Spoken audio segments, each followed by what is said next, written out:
কেন সাত ভাই তার নিজের বোনকে মেরে তার মাংস খেয়েছিল? প্রাচীনকালের কথা। একটি গ্রামে একটি পরিবার বাস করত, যেখানে ছিল সাত ভাই এবং তাদের একটি বোন।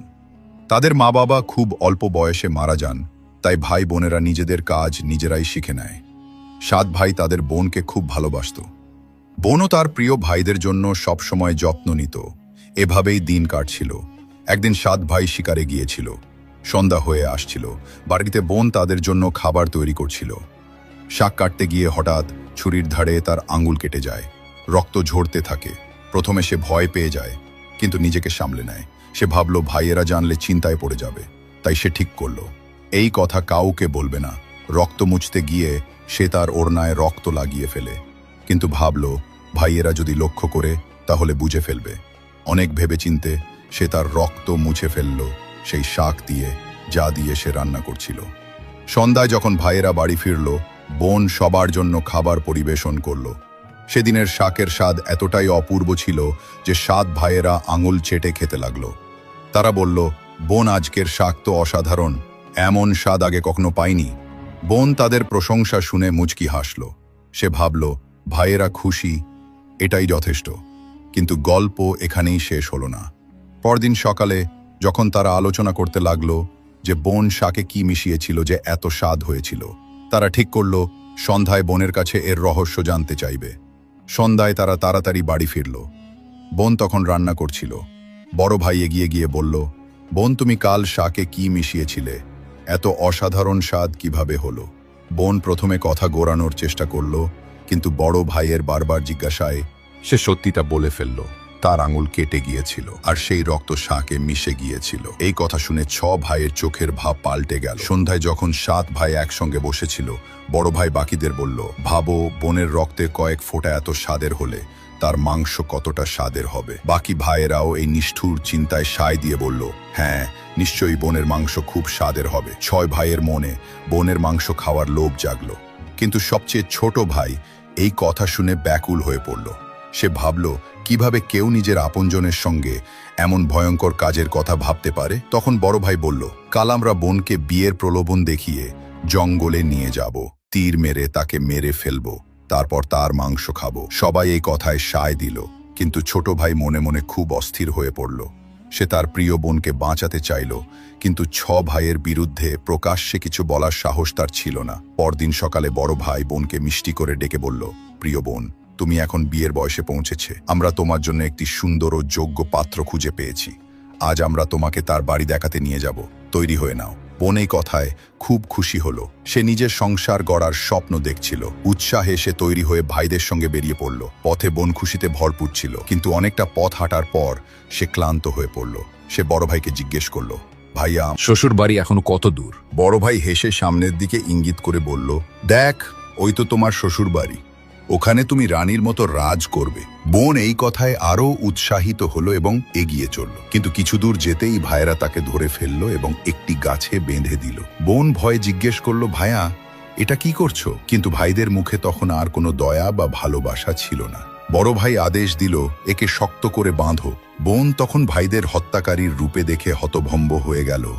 সে ফুঁপিয়ে ফুঁপিয়ে কাঁদতে লাগলো এবং ভগবানকে ডাকতে লাগলো, হে ভগবান, আমার নিজের ভাইয়েরা আমাকে মারতে চায়। এদের মধ্যে কেউ কি আমার জন্য একটুও দয়া বা ভালোবাসা রাখে না?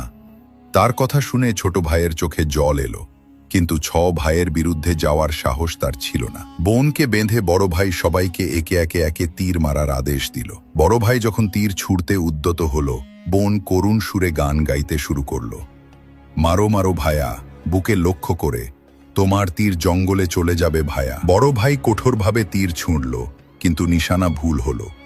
একে একে ছ ভাই তীর মারল, কিন্তু প্রতিবারই তাদের নিশানা চুকল। এবার ছোট ভাইয়ের পালা। সবাই চিৎকার করে বলল, পুরো জোরে তীর ছোঁড়, একবারেই বোনকে শেষ করে দে। যদি তুই ব্যর্থ হোস, আমরা তোকেও মেরে ফেলব। ছোট ভাইয়ের জন্য এই পরিস্থিতি অসহনীয় ছিল। সে বোনকে খুব ভালোবাসত। বোন যখন দেখল তার ছোট ভাইয়ের জীবন বিপদে পড়েছে, তখন সে মনে মনে সিদ্ধান্ত নিল যে সে নিজের প্রাণ ত্যাগ করবে, কিন্তু তার প্রিয় ভাইকে মরতে দেবে না। সে ভগবানের কাছে প্রার্থনা করল, হে ভগবান, আমার ছোট ভাইয়ের তীর যেন আমার বুক ভেদ করে। তারপর সে আবার গাইল, মারো মারো ভাইয়া, বুকে লক্ষ্য করে।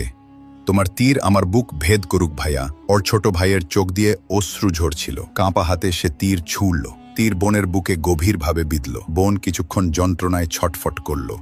তারপর তার চোখ চিরতরে বন্ধ হয়ে গেল। 6 ভাই তাদের নিষ্ঠুর পরিকল্পনা সফল হতে দেখে ক্রূর হাসি হাসল। তারা বোনের দেহ টুকরো টুকরো করে কেটে ফেলল। বড় ভাই ছোট ভাইকে জঙ্গল থেকে কাঠ আর জল আনতে বলল। ছোট ভাই মনে মনে খুব ব্যথিত ছিল। সে জঙ্গল থেকে কাঠ, জল এবং কিছু মাছ ও কাঁকড়া নিয়ে এলো। সে ভাবল, আমি আমার বোনের মাংস খেতে পারবো না, কিন্তু বিরোধ করলে এরা আমাকেও মেরে ফেলবে। শীঘ্রই ভাত আর মাংস তৈরি হলো। সবাই মাংস খাওয়ার জন্য উৎসুক ছিল। ছোট ভাই গোপনে তার খাবারের জায়গায় একটি গর্ত খুঁড়ে রেখেছিল। যখন তার থালায় বোনের মাংস পরিবেশন করা হলো, সে গোপনে তা গর্তে ফেলে দিয়ে মাছ ও কাঁকড়া খেতে লাগলো। বাকি ভাইয়েরা বোনের হাড় চিবিয়ে খাচ্ছিল। খাওয়া শেষ হলে বড় ভাই ছোট ভাইকে বলল, এই ঝুঁটো পরিষ্কার কর।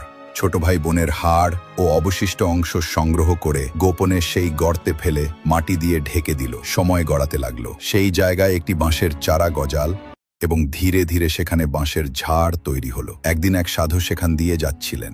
তিনি বাঁশের ঝাড় দেখে ভাবলেন, এই বাঁশ দিয়ে একটি বাদ্যযন্ত্র বানালে ভালো হয়, তাহলে গ্রামে গ্রামে বাজিয়ে ভিক্ষা মাঙা যাবে। তিনি একটি বাঁশ কেটে নিয়ে গেলেন এবং তা দিয়ে একটি সারঙ্গী তৈরি করলেন। সাধু সেই সারঙ্গী বাজিয়ে গ্রামে গ্রামে ভিক্ষা মাঙতে লাগলেন। একদিন তিনি সেই গ্রামে পৌঁছালেন যেখানে 7 ভাই বাস করত। ততদিনে 6 ভাইয়ের বিয়ে হয়ে গিয়েছিল, কিন্তু ছোট ভাই বিয়ে করেনি। সে তার বোনের যন্ত্রণার কথা ভুলতে পারেনি। সাধু যখন বড় ভাইয়ের বাড়ির উঠোনে পা রাখলেন, সারঙ্গী নিজে থেকেই গাইতে শুরু করলো, না বাজরে সারঙ্গী, এই তো সবচেয়ে বড় শত্রু। বড় ভাইয়ের বাড়িতে না বাজরে সারঙ্গী, দয়া মায়া সব ছেড়ে সম্পর্কে কলঙ্ক দিয়েছে। এই গান শুনে বড় ভাইয়ের গায়ে ঘাম ছুটে গেল। সে বুঝল এটা তার বোনের কণ্ঠ। সে ভয় পেয়ে স্ত্রীকে বলল, তাড়াতাড়ি এই যোগীকে ভিক্ষা দিয়ে বিদায় কর। সাধু কোনো প্রশ্ন না করে ভিক্ষা নিয়ে চলে গেলেন। একইভাবে সাধু একে একে 6 ভাইয়ের বাড়িতে গেলেন। প্রতিবারই সারঙ্গী একই করুণ গান গাইল। সব ভাই ভয়ে কাঁপতে লাগলো এবং তাদের স্ত্রীদের বলল, যোগীকে তাড়াতাড়ি ভিক্ষা দিয়ে বিদায় কর। শেষে সাধু ছোট ভাইয়ের বাড়িতে পৌঁছালেন। তিনি যখন তার দরজায় পা রাখলেন, সারঙ্গী একটি মধুর সুর বাজাতে শুরু করলো। বাজরে বাজো সারঙ্গী, আমার ছোট ভাইয়ের বাড়িতে মনের কথা মনে চেপে যুগ যুগ ধরে রেখেছে। বাজরে বাজো সারঙ্গী, এই তো আমার প্রিয় ভাইয়ের বাড়ি। ছোট ভাই এই গান শুনে অবাক হয়ে গেল। সে ভাবল এটা তার বোনের কণ্ঠের মতো। সে সাধুকে সম্মানের সঙ্গে বাড়িতে বসতে বলল এবং সারঙ্গীর গল্প জিজ্ঞেস করল। সাধু বললেন, এই সারঙ্গী একটি বিশেষ বাঁশ দিয়ে তৈরি, যা জঙ্গলের মধ্যে একটি অজানা জায়গায় জন্মেছিল। ছোট ভাই ভাবল এই সারঙ্গীর সঙ্গে তার কোনো গভীর সম্পর্ক থাকতে পারে। সে সাধুর কাছে সারঙ্গীটি চেয়ে নিল। সাধু সহানুভূতির সঙ্গে তাকে সারঙ্গী দিয়ে চলে গেল। ছোট ভাই সারঙ্গীকে একটি পবিত্র স্থানে রাখল এবং ধূপ দীপ জ্বালিয়ে তার পূজা করল। কিন্তু কয়েকদিন পর সে বাড়িতে অদ্ভুত পরিবর্তন লক্ষ্য করল। প্রতিদিন কাজ থেকে ফিরে দেখত বাড়ির সব কাজ হয়ে গেছে, বাড়ি পরিষ্কার, বাসন ধোয়া। প্রথমে সে ভাবল পাড়া প্রতিবেশী বা ভাবিরা সাহায্য করছে, কিন্তু যখন এটা প্রতিদিন ঘটতে লাগলো তার সন্দেহ বাড়ল। সে ভাবিদের জিজ্ঞেস করল, কিন্তু তারা বলল, আমাদের নিজেদের কাজেরই সময় হয় না, তোমার বাড়ি পরিষ্কার করব কিভাবে? ছোট ভাই সত্য জানার জন্য ঠিক করল। রাতে সে চুপিসারে বাড়ির এক কোণে লুকিয়ে রইল। মাঝ রাতে একটি হালকা শব্দ শুনল। সারঙ্গী থেকে হালকা আলো বের হতে লাগলো। ধীরে ধীরে একটি ছায়া সারঙ্গী থেকে বেরিয়ে এলো, যা একটি মেয়ের আকৃতি নিল। আলোতে স্পষ্ট হতেই ছোট ভাই দেখল সে তার মৃত বোনের মতো দেখতে। মেয়েটি চুপচাপ বাড়ি পরিষ্কার করতে লাগলো। কাজ শেষ করে সে সারঙ্গীতে ফিরে গেল। ছোট ভাই হতবাক হয়ে গেল। পরদিন সে বড় ভাবিকে সব বলল। ভাবি গম্ভীর হয়ে বলল, যদি এটা সত্যি হয় তবে একটা উপায় আছে। যখন সে সারঙ্গী থেকে বের হবে তখন তুমি তাড়াতাড়ি সারঙ্গীটা আগুনে পুড়িয়ে ফেলবে এবং তাতে গঙ্গাজল ছিটিয়ে দেবে। এতে তার আত্মা দেহের বন্ধন থেকে মুক্ত হবে, কিন্তু এক মুহূর্ত দেরি করলে সে চিরকালের জন্য হারিয়ে যেতে পারে। ছোট ভাই ঠিক করলো সেই রাতেই এই কাজ করবে। রাতে সে আবার লুকিয়ে বসলো। সারঙ্গী থেকে আলো বের হলো, তার বোন আবার প্রকট হলো। কাজ শেষ করে যখন সে সারঙ্গীর দিকে ফিরল, ছোট ভাই দ্রুত সারঙ্গী তুলে আগুনে ফেললো। সারঙ্গী জ্বলতে শুরু করলো। একটি তীব্র আলো ফুটলো। মেয়েটি থমকে দাঁড়ালো। ছোট ভাই তুলসী জল ছিটিয়ে দিল। তখনই একটি অলৌকিক ঘটনা ঘটল। মেয়েটি ধীরে ধীরে মানুষের রূপে ফিরে এলো। ছোট ভাই তার বোনকে সামনে দেখে অবাক হয়ে গেল। সে দৌড়ে গিয়ে বোনকে জড়িয়ে ধরল। দুজনেই ফুপিয়ে কাঁদতে লাগলো। কিন্তু গল্প এখানে শেষ হলো না। ছোট ভাই ঠিক করলো সে তার 6 ভাইকে তাদের পাপের শাস্তি দেবে। সে গ্রামের সবাইকে একত্র করলো এবং কাঁপা গলায় বলতে শুরু করলো, আজ আমি একটি সত্য বলবো যা শুনে আপনাদের রক্ত জমে যাবে। আমার বোনের মৃত্যু কোনো দুর্ঘটনা ছিল না। আমার 6 ভাই তাকে বিয়ের প্রলোভন দেখিয়ে জঙ্গলে নিয়ে গিয়েছিল এবং আমার হাতে তাকে হত্যা করিয়েছিল। শুধু তাই নয়, তারা তার দেহ কেটে মাংস রান্না করে খেয়েছিল। গ্রামবাসী স্তম্ভিত হয়ে গেল। ছোট ভাই বলে চলল, কিন্তু ভগবানের কি অলৌকিক ক্ষমতা! আমার বোন যে বছরের পর বছর আগে মারা গিয়েছিল, সে আজ আমাদের মাঝে সুস্থভাবে দাঁড়িয়ে আছে। সে বোনকে ডাকলো। বোন ধীরে ধীরে সবার সামনে এলো। তাকে দেখে সবাই হতবাক। এই খবর 6 ভাইয়ের কাছে পৌঁছতেই তাদের পায়ের তলার মাটি সরে গেল। গ্রামবাসী ক্রুদ্ধ হয়ে বলল, এই পাষণ্ডদের গ্রামে থাকার কোনো অধিকার নেই। বুড়োরা ঠিক করলো তাদের শাস্তি দিতে হবে। গ্রামবাসী 6 ভাইকে ঘর থেকে টেনে বের করে এনে লাঠি দিয়ে মারতে মারতে গ্রামের সীমানায় নিয়ে গেল। ভাইয়েরা জীবন ভিক্ষা চাইল, কিন্তু কেউ দয়া দেখালো না।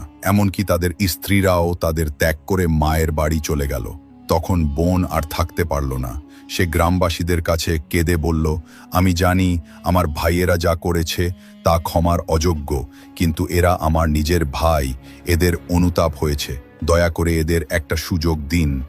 বোনের ক্ষমার ভাব দেখে গ্রামবাসীর হৃদয় গলে গেল। তারা ভাইদের ক্ষমা করে দিল। ভাইরা বোনের সামনে হাত জোড় করে ক্ষমা চাইল। বোন তাদের ক্ষমা করে দিল। সবাই একে অপরের গলা জড়িয়ে কাঁদতে লাগলো। গ্রামবাসীর চোখেও জল এলো। এরপর ভাইয়েরা বোনকে নিয়ে বাড়ি ফিরল। তারা আগের চেয়েও বেশি যত্নে বোনের দেখাশোনা করতে লাগলো। তারা সুখে শান্তিতে জীবন যাপন করতে লাগলো। এই গল্পটি আপনার কেমন লাগলো? পরবর্তী গল্পে আবার দেখা হবে।